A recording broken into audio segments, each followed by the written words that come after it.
¿Cómo les va? Bienvenidos. Guillermo, ¿cómo andamos? Buenas noches. Temas áridos. El otro día hablábamos de los Siempre casados, son áridos. de los Hace 20 matrimonios. años que son áridos.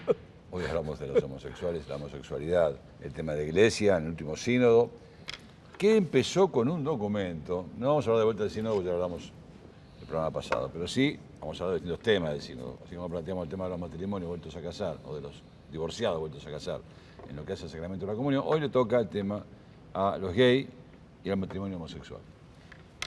Así como venía un aire de cambio para los casados, divorciados vueltos a casar, decían que ya iban a poder comulgar ahora a partir de noviembre, todo se cambió, se pasó para octubre de 2015. Tendría que ser honesto y recordar que yo lo vengo diciendo. Vos dijiste, vos dijiste que no iba a cambiar nada. No, por Cosa ahora. que no me trae nada. Pero la iglesia duró 2014 años, Guillermo. Si hubieran cambiado muchas cosas no debería durar ni hasta el siglo, ni hasta el año 1000. Por 2014 dura porque mantiene lo mismo. Entonces así, hay que ver cuántos quedan, ¿no? El último cerró la puerta, acordate, porque bajó del 92% a 69% los católicos, en lo que hace a América nada más. Digo, que no siga bajando porque quizás esta cerrazón ya no es más, porque seguimos así, tenemos lo que tenemos. Si seguimos así, por ahí nos quedamos sin nada. Digo, se me ocurre. Temas homosexuales. Esta avanzada renovadora iba por un documento que originalmente, el documento del sínodo, decía, originalmente hablo, las personas homosexuales tienen dones y cualidades para ofrecer a la comunidad cristiana. ¿Estamos en grado de recibir a esas personas, garantizándoles un espacio de fraternidad en nuestras comunidades? Esta era, en 4 o 5 renglones, era lo que proponía la renovación, digamos, llamémoslo así, renovadores contra conservadores.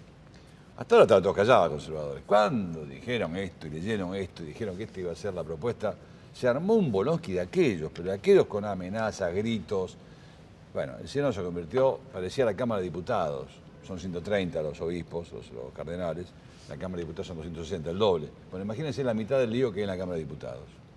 Se armó un lío. Ahora, esto contado por un protagonista, Tucho Fernández, gritos, amenazas, una minoría, seamos claros, pero existieron. Y sobre el matrimonio homosexual, acá ya era dura, la propuesta era dura, decía, la Iglesia afirma, por otra parte, que las uniones entre personas del mismo sexo no pueden ser equiparadas al matrimonio entre un hombre y una mujer. Esto se mantenía, digamos, la línea de no equiparación. Finalmente no salió nada. Finalmente no salió absolutamente nada, así como hago yo y Tacho, no salió nada. Gerald Müller, el desafiante cardenal del sínodo, prefecto de la doctrina de la fe, dijo, la Iglesia no puede reconocer a las parejas homosexuales, punto. Esto después de leer este proyecto. Bueno, yo les quiero decir una anécdota. La única vez que Bergoglio en Argentina perdió una votación, ¿saben cuándo fue? Votación en la conferencia episcopal, donde estaban todos los obispos argentinos. En 2008, cuando se discutía la ley de matrimonio igualitario. ¿Vos sabés eso, no? La única vez que Jorge perdió una votación, es muy difícil que los curas lleguen a una votación, todo sale por consenso. ¿Por consenso unánime o no? En la conferencia se vota todo. Bueno, está bien, se vota todo, pero en este caso la perdió la votación. Digo esto como antecedente de un tema complicado ya en Argentina para él. ¿Cómo sigue esto, Guillermo? Yo te pregunté cómo sigue el tema, si los divorciados van a poder comulgar, cómo sigue el tema de homosexuales, de este proyecto que era de avanzada, porque tienen dones para ofrecer a la Iglesia a los homosexuales, según el documento que fue elaborado obviamente por cardenales, a lo que llegamos, que no se dijo absolutamente nada y se postergó para octubre del 2015. Bueno, primero habría que decir que el cardenal que presentó, o el obispo que presentó había terminado el día, como no se publicaba lo que opinaba cada obispo, terminado el día, se elegían 1 o 2 que iban a dar como las conclusiones de qué habían discutido a lo largo de ese día, ¿no? No un documento. Eso no es un documento, es algo que se expresaba a la prensa lo que se había discutido ese día. Yo interpreto, por lo que he leído, que este obispo digamos, en realidad lo que escribió era algo más que pensaba él, que una conclusión a la que habían llegado a lo largo del día. Y la En el conclusión, proyecto estamos hablando. sí, no es un proyecto, no está, eso no es el proyecto de lo que quedó. Es como una, a ver, hoy discutimos de esto, pero no hay ningún proyecto porque no había redacción final del documento, que después es lo que se hizo público, en donde la redacción, ese párrafo está inexistente, no existe. Anulado. Sí existió, A ver, anulado. sí, está bien, pero la realidad es que la redacción y la verdad contenida dentro de ese párrafo es bastante cuestionable, porque yo diría, a ver, tienen las personas tienen algo para ofrecerle a la iglesia, no porque sean homosexuales o porque sean heterosexuales o porque sean bisexuales, las personas tienen algo para ofrecerle a la iglesia, pues son personas, pues son hijos de Dios. Entonces, preguntar si las personas homosexuales tienen dones particulares Es para una forma ofrecerle de discriminarlos. y es como decir, bueno, a ver, porque sean homosexuales, tienen algo especial para ofrecer a la iglesia. O sea, todas las personas tienen dones para ofrecer a la iglesia y a la comunidad cristiana. Entonces, digamos, creo que lo que motivó la reacción más grande fue decir, señor, eso que usted puso, primero, no es lo que discutimos, segundo, la redacción es un disparate. De hecho, el obispo que estaba al lado le dice, bueno, no sé, contestá vos porque ese párrafo lo escribiste vos. Le dice el otro. ¿Ah, sí? O sea, lo mandó al frente en la propia conferencia de prensa. Ah, Fue- sí, lo escribiste Sí, vos, bueno, bancátela sí, vos. bueno, a ver, contestá vos porque eso lo escribiste vos. Le puse así como diciendo, yo no me voy a hacer cargo de ese párrafo que seguramente también le pareció que estaba mal redactado, ¿no? A ver, me parece interesante, y esto cuento un antecedente que no es esto que vos relatás de la conferencia episcopal. Que verdaderamente perdió Cuando en la ciudad, no es que se discutiera el matrimonio, sino cuando se discutía la ley de Igualitario. convivencia. De convivencia, La ley sí, de señor. convivencia, que es Sí, una cosa diferente. La unión civil me parece que era. De unión- en realidad era... En ese momento era convivencia, después se convirtió en unión civil. Claro. Sí, o Sí, sí. código de convivencia, Sí, o lo que sí. fuera, ¿no? Fue la primera discusión. Y yo me acuerdo de haber tenido una charla interesante con él desde el punto de vista, digamos, de la comunicación. Entonces él me decía, no, pero hay que decir algo porque la Santa Sede, que no sé qué. Yo digo, Jorge, la realidad es que es una discusión... A ver, primero, la ciudad es pluralista. Vos sos arzobispo de una ciudad, la ciudad de Buenos Aires, que no tiene solamente católicos, tiene personas que piensan que son católicos y otros que piensan de distinta manera.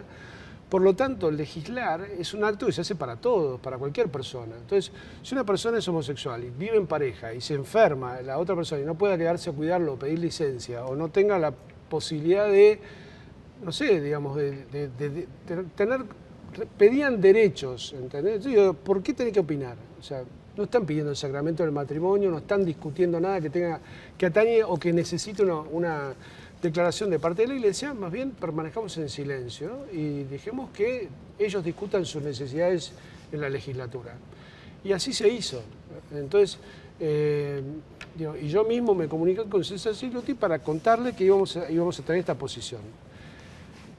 Yo ya no estaba cuando se discutió acá en Buenos Aires la ley de matrimonio homosexual, que es la que rige hoy en día, y en donde Bergoglio estuvo abiertamente en contra. Del matrimonio homosexual. Sí, hay que hacer un poco de memoria, porque si no cambió mucho. Aparte se mantendría, aún en el proyecto que estamos diciendo que nunca existió, dice, la Iglesia afirma, aunque nunca ha llegado a un final esta reflexión, por otra parte que las uniones entre personas del mismo sexo no pueden ser equiparadas al matrimonio entre un hombre y una mujer. Y es la, Está es la clarito. postura que ha tenido históricamente, El tema es además de la aceptación. postura que tiene la Iglesia, es la postura que históricamente ha tenido él también.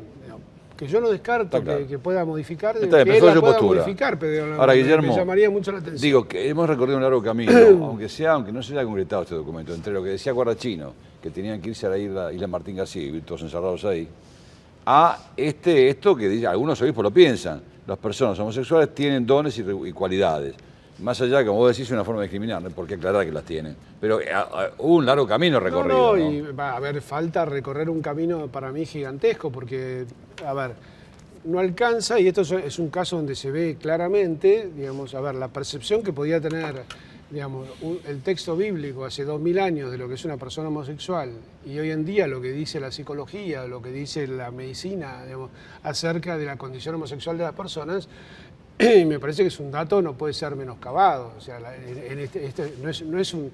A ver, digamos, San Pablo, la ciencia que tenía era la ciencia propia de una persona que vivía en el siglo I. Entonces, bueno, solamente pensaría que la homosexualidad era solo un desvío moral propio de la cultura romana. hoy en día es una gran discusión acerca de, bueno, ¿qué pasa con una persona que tiene tendencia homosexual? Que no puede inventarse a sí mismo de otra manera que no sea esta. Porque esa es la realidad. O sea, no estoy hablando de una persona que moralmente, o sea, que, bueno, a ver, a esa persona, si quisiera, tiene tendencia homosexual y le gustan personas de su mismo sexo y por una cosa social sale con una persona del otro sexo y en el fondo se está mintiendo, o le está mintiendo a la otra persona también, como pasaba antes, que para disimular delante de la sociedad se casaban o tenían familia, lo que fuera. Y la verdad que eso es faltar a la verdad. Entonces, ahí sí me parece que acá hay un tema largo para discutir, donde las ciencias tienen mucho que aportar y donde obviamente la Iglesia no puede agarrar simplemente la doctrina y tirárselas por la cabeza porque, digamos, son personas. Entonces las personas merecen que se las trate con respeto, que, digamos, si tienen una búsqueda religiosa, y yo creo que, a ver, a mí me gustaría reinterpretar lo que dijo este obispo, ¿acaso las personas homosexuales no tienen dones particulares para darle a una comunidad cristiana? Yo la pregunta la revertiría y diría, bueno, a ver, ¿qué lugar le damos a una persona que sea homosexual, o que te diga, o que vos sepas que es homosexual, qué lugar se le da en la comunidad cristiana? Se la deja participar, digamos, tiene cosas para aportar, porque es persona, tiene cosas para aportar. Ya lo dijimos, sí. Entonces, a ver, yo creo que otra vez la reflexión está en orden a el respeto, el tratamiento pastoral y el amor que Dios tiene a todo ser humano, que obviamente merece ser respetado. Entonces, no alcanza con decirle, mira, lo tuyo es inmoral y ya está. Me parece que ahí hay un camino para recorrer. Y da alegría que por lo menos estas cosas se discutan, ¿viste? Bien, mal, habrá salido, no habrá salido. No me parece que para discutir sea el único problema sea matrimonio o no matrimonio homosexual. Yo ese tema lo dejaría de lado porque me parece que hay otra cosa que es, bueno, a ver, ¿qué es la homosexualidad? La Iglesia tiene que planteárselo seriamente, tiene que recurrir a la opinión de expertos, de psicólogos, de sociólogos, de genetistas. Es un tema para discutir éticamente, es un tema para que lo traten las academias pontificias, a ver, bueno, este era nuestro planteo de antes, ahora, ¿por qué no escuchamos un poco? A ver, ¿cuál es el planteo de hoy? ¿No? Porque si no, es como que seguimos dejando ahí sí mucha gente afuera, que bueno, tiene su sensibilidad religiosa, tiene su búsqueda de Dios, y de qué manera se la acompaña, ¿no? Hoy casi de ninguna. Yo no creo que el tema está... No agotado por nunca se termina este tema, pero sí definitivamente presentado. Esto fue lo que pasó en el sínodo, con tensiones, como lo decía el mismo Tucho Fernández, ¿no? En su momento, con amenazas de por medio. Yo quiero leer esto de vuelta nuevamente porque a mí me llama mucho la atención que la discusión fue muy fuerte, ¿no? Muy fuerte, muy fuerte. Y realmente me sorprendió que haya existido amenazas. Pero claro, los temas que se discutieron también fueron temas muy fuertes, absolutamente fuertes. Fíjese usted lo que decía Tucho Fernández, ¿no? No me preocupó lo que dijeron. Algunos de ellos se expresaron con solidez sobre estos temas y con precauciones sinceras por cuestiones que no pueden ser descuidadas. En otros, cardenales, en el sínodo, aunque son muy pocos, me preocupó el tono agresivo, irritado y amenazante. Digo, obviamente, si en ese lugar del sínodo se dio así la cosa, es obvio que acá también son situaciones que hacen a la Iglesia y hacen a las personas, como decís vos, con lo cual toda postura es válida en la medida que sea lo que piensa un ser humano. Nos queda un rato y me gustaría que comentemos sobre cómo fueron constituidas las comisiones en la reunión de obispos que terminó hace unos días atrás, las nuevas comisiones designadas, cada cual para un tema distinto, educación, pastoral, etcétera. Bueno, primero la incorporación de Monseñor Poli como segundo, vicepresidente primero del episcopado en la comisión permanente y la reelección de Monseñor Arancedo, que de hecho la verdad que todo el mundo le reconoce una muy buena gestión. Algo que no se comentó mucho en los diarios, pero me gustaría decir una palabra de reconocimiento de su trabajo, sobre todo de los 20 años que tuvo Jorge Westergel al frente de la oficina de prensa del episcopado. La verdad que con un trabajo difícil, porque... ¿Cuánto tiempo estuvo? 20 años. 20 años. Es difícil ser vocero de la conferencia episcopal y evidentemente, bueno, ¿A dónde lo hizo... No, él, digamos, es párroco en su diócesis y este era un trabajo que tenía, como tenía yo el trabajo de ser vocero del Arzobispado de Buenos Aires, pero pero realmente lo he hecho, bueno, siempre, con mucha altura, muy bien, con mucha prudencia, un trabajo, digamos, a lo largo de muchos presidentes del episcopado fueron pasando y él siguió quedando, ¿no? Bueno, digamos, sí. una referencia tuya es importante. No, porque eso, ¿no? la verdad que sí, yo no soy su amigo ni nada, así que no es por eso, es un tema solamente de objetividad. También hay cambios en la comunicación del episcopado. ¿Quién está? No, en realidad, bueno, obviamente hay un nuevo delegado para la comunicación, pero además de eso, sobre todo lo interesante es que me parece que han decidido también profesionalizarse, ¿no? Y eso también me parece interesante, porque ha habido una consultora que ha trabajado mucho, que digamos, hizo un relevamiento sobre todos los medios que tenía disponible el episcopado. Es el caso de Open Group, es un grupo muy prestigioso, a cargo de Rodrigo Fernández Madero, y bueno, que va a prestar una colaboración en orden a esto, ¿no? Es decir, bueno, cómo comunica, me parece que es algo que también en los tiempos que corren es muy importante que la Iglesia pueda profesionalizar su ¿A quién nombraron en comunicación. comunicación?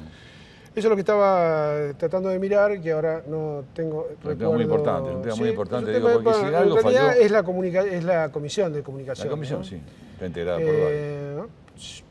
Digo, porque si en algo falló la Iglesia, Sí, si en no, algo no, falló no, la no, Iglesia no. fue en la comunicación, ¿no? Por lo menos después te fuiste vos. Sí. No, bueno, pero me parece eso que- era Buenos Aires. No, hablo de Buenos Aires, sí, estás hablando de la conferencia episcopal de todo el país. Una sorpresa, Santiago Olivera, obispo de Cruz del Eje. Mirá vos. Santiago En trabajó educación fue mucho. Martín. La educación fue Monseñor Martín, sí. Estaba en Río excelente, Cuarto, fue a Rosario. sí, primero, digamos, está en Río Cuarto, lo trasladaron Excelente, a... aparte un tipo extraordinario. me dicen que Una es. excelente persona, sí. Un muy buen sacerdote, un muy buen obispo. En Rosario, nada menos que en Rosario. Está en obispo Rosario, hay que reemplazando bancársela en a Rosario, Monseñor ¿no? Monaghan, y bueno, ahora digamos, estaba en esta comisión, hay que recordarlo, Monseñor Héctor Aguiar, que fue, digamos, no podía ser reelecto porque había cumplido sus 2 periodos, ¿no? Después, otra novedad importantísima también en Fe y Cultura, Monseñor Guillermo Rodríguez Melgarejo, que es obispo de San Martín. Muchísimos años, director espiritual del seminario, mi director espiritual, porque tengo una gran estima, mucho de lo que soy se lo debo. Un hombre de una capacidad de trabajo enorme. Así que, bueno, ahí Fe y Cultura, que es una comisión importante. ¿Pastoral? Catequesis y Pastoral Bíblica, Ramón Duz, arzobispo de Resistencia.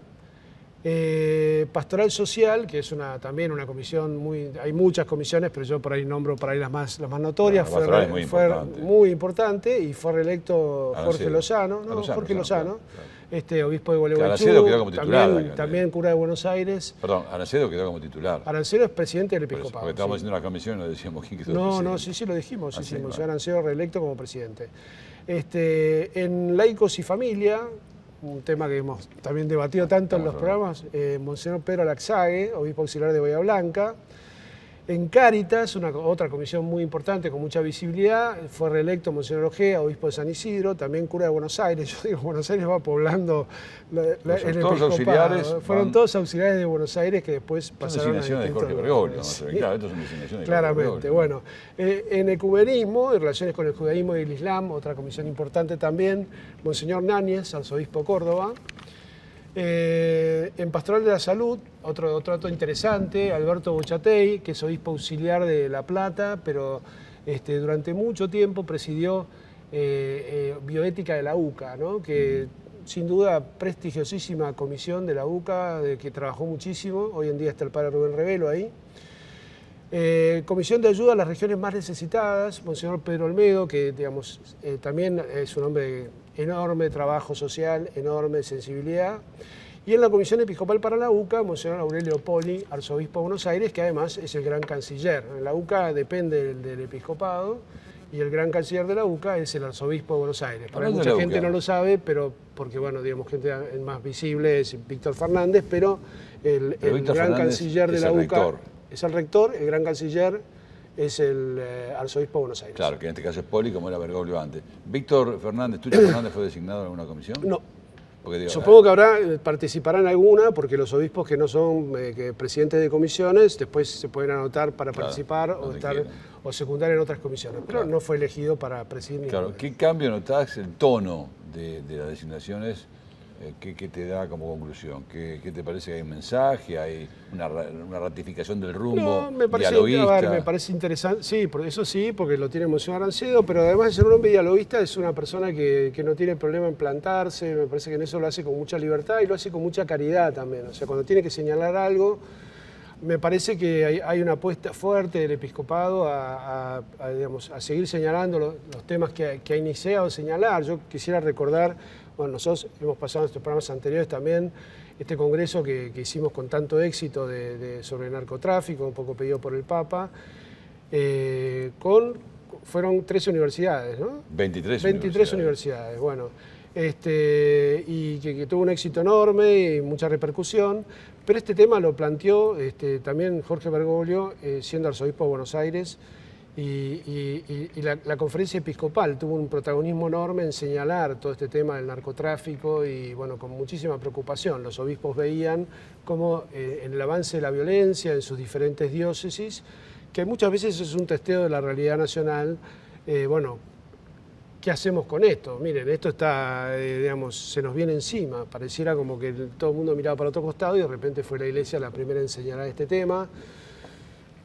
El tema de pobreza, me parece que, bueno, sin duda en un año como el que se viene, el año electoral, con una crisis económica, con una inflación, algunos señalan, por lo menos en la auditoría del Congreso, casi en el 40,5%, tremendo y bueno, eso evidentemente con un país en recesión, va a traer aparejado conflictividad social, entonces... Ojalá que no, ¿no? Ojalá que no, Digo, esperemos ojalá, que no. No llamemos a eso. No, por supuesto que no, pero me parece que en eso es importante tener en cuenta que, digamos, bueno, podamos tener en la conferencia episcopal una palabra de calma, una palabra de sensatez para nuestra realidad social tan conflictiva, sobre todo en un año como el que se viene, que va a ser un año difícil.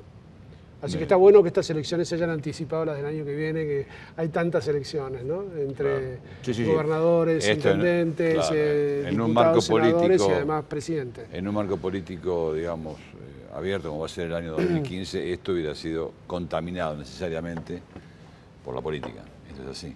Si el fútbol está contaminado desde el punto de vista de ver quién va a ser presidente del fútbol en el 2015, y están hablando qué va a pasar 15 días antes o 15 días después con la elección nacional, te imaginás lo que es el tema de la Iglesia. Mucho más. Respecto a esto quiero decir algo. Nosotros efectivamente hicimos un congreso de narcotráfico, me gustaría que te refieras a eso, donde hubieron 1020 inscriptos en el Teatro Santa María, que es un teatro de la Iglesia. Quiero decir que esto fue a pedido de su santidad Francisco y que también sugirió en su momento, y lo vamos a hacer durante el 2015, el tema de trata y prostitución, el tema de inseguridad y el tema de corrupción. ¿Sí? Esto en el avanzar del año, en distintos capítulos, son los 4 temas que estaban planteados. Este primer tema de narcotráfico, me gustaría que le dedique 3 minutos finales, sobre todo lo que dijo el padre Pepe Di Paola, que en este programa lo pasamos 2 veces seguidas, 2 programas seguidos. Sí, no, realmente son cosas importantes porque, a ver, cuando no sé si recuerdan, pero veníamos del planteo del padre Molina, que preside el Cedronar, por lo menos que había insinuado que había cierta voluntad de ir por la despenalización, ¿no? Así es. Y lo que decía el padre Pepe, que me parece importante recalcarlo, es, miren, el tema de nadie va preso por consumo de droga en la Argentina, el tema de penalizar o despenalizar, digamos, hay que pensarlo en escenarios diferentes, es como el apéndice de una discusión muy larga que primero hay que tener tratando de solucionar otros temas de la Argentina. Y sobre todo porque él decía, bueno, por ahí a lo mejor un chico de Barrio Norte se droga, no es lo más feliz del mundo, pero ese chico puede seguir adelante con su vida, porque su vida está compuesta por otras cosas. Tiene su novia, tiene un trabajo. Y los medios de recuperación. No, y además posibilidades, medios para recuperarse, claro. pero sí, está lleno de personas que son durante muchos años adictos y llevan adelante su vida profesional, su vida laboral, con cierto éxito, te diría, ¿no? Y él lo que planteaba es, en una barriada pobre, con un casi 60% de chicos jóvenes que no estudian ni trabajan, la droga es fulminante, es decir, es un horizonte destructivo absolutamente, no hay horizonte ninguno ni posibilidad de salir y termina quemando la vida de esa persona. Entonces, a mí me parece que es un punto de vista interesante para tenerlo en cuenta. Y bueno, de todas las cosas que se dijeron, las personalidades que pasaron, la verdad que también en eso felicitarlos a todos los que estuvieron más, a la UADE, a vos, Guillermo, que estuvieron tan en la organización, porque hubo muchas voces muy plurales, desde organismos oficiales, a Berni, el ministro, a, digamos, a personalidades de todo tipo, Banoli, hasta un presidente del Banco experto Central. internacional. Banoli, el presidente del Banco Central. Fue un cambio Por eso digo que bueno, es interesante cuando uno abre este juego, que es el juego de la cultura del encuentro que proponía Francisco, y bueno, nos animamos a, por lo menos en este pequeño aporte, a ir repensando el país en los temas que realmente importan, ¿no? No solamente discutir o criticar o echar leña al fuego, sino hacer un aporte constructivo, de sentarnos a escuchar distintos puntos de vista y salir todos enriquecidos con la posibilidad de hacer algo, ¿no? Sí, y yo creo que el tema de dialogar, de discutir, de debatir, por eso los temas que se vienen también, más allá que se está tratando de dar una orgánica a la continuidad del Congreso de Narcotráfico, porque hacer un Congreso y después no seguirlo es inútil.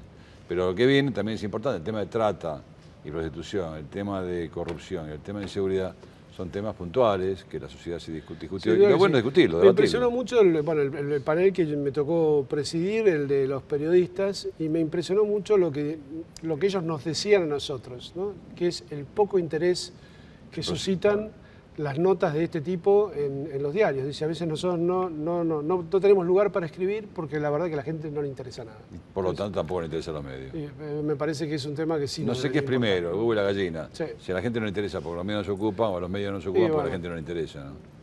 Las dos cosas son graves. Pero es un tema para que nos planteemos nosotros también. Gracias, Guillermo. Gracias a vos. Nos reencontramos. Gracias. Hasta siempre.